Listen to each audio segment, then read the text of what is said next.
Hello বন্ধুগণ, আমি চলে আসছি মৌলভীবাজারের শেরপুরে প্রায় 200 বছরের পুরনো ঐতিহ্যবাহী মাছের মেলায়। তো মাছের মেলায় কি কি মাছ ছাড়াও আর কি দেখা যায় আমরা সব কিছু দেখব।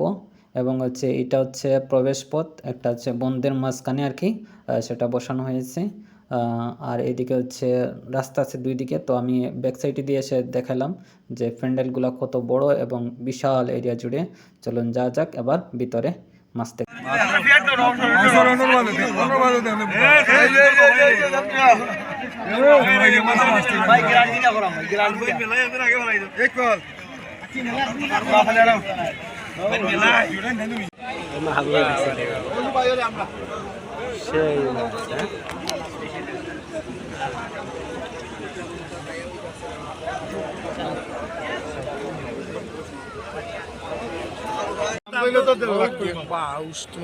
আপনি নেন যদি তুইবার মানে 75 শীতল আটা 55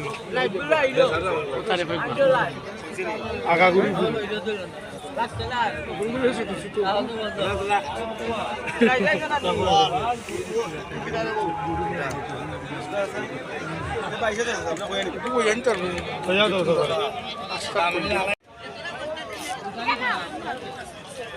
আমি লিসে আবার উস্তাদ আছে আও ইলিশ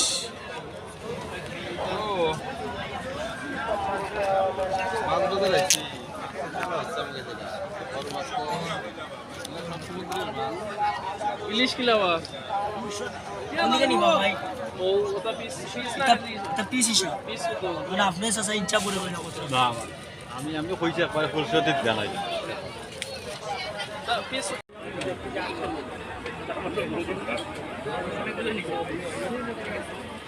দেখছেন না কইলাম না বেশি দিলে আপনারা লই বই কত নি তুমি আমার কও এ মানে ছোট দেওয়া শুরু করছে দেখেন কইলাম হ্যাঁ আর আড়াই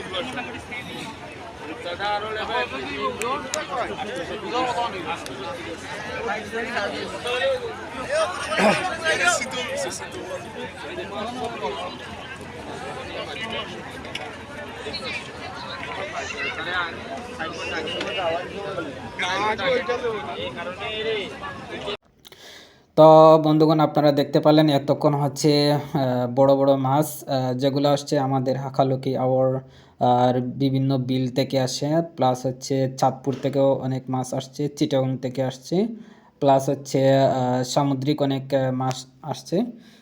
এখানে প্রচুর বড় বড় মাছ উঠেছে। একটা বোয়ালের দাম শুনলেন এখানে, যেখানে হচ্ছে একটা বোয়ালের দাম হচ্ছে 75,000 টাকা, একটা হচ্ছে 55,000 টাকা। এরকম বড় বড় মাছ আর কি। এগুলো হচ্ছে ক্যামেরাতে, মোবাইলের ক্যামেরাতে এত বড় আকারে দেখা যায় না, কিন্তু বাস্তবে এগুলো অনেক মোটা মোটা মাছ। যে বাঘ মাছ যেগুলো আছে এগুলার দাম প্রায় হচ্ছে 1,20,50 এরকম, মানে লাখের উপরে যত বড় বড় বাঘ মাছগুলো উঠছে। আর সেই সাথে হচ্ছে এখানে বিভিন্ন ধরনের খেলা এই সেই এগুলো বসছে। এখানে দেখেন শক্তি প্রদর্শনীতেও মানে সেই চলছে সব কিছু। তো এনজয় করলাম এখানে হচ্ছে প্রচুর সময়। আমি প্রায় রাত্র 8:30 পর্যন্ত ওইখানেই ছিলাম। তারপর হচ্ছে আমি ওইখান থেকে আবার গাড়ি ধরে চলে আসছি।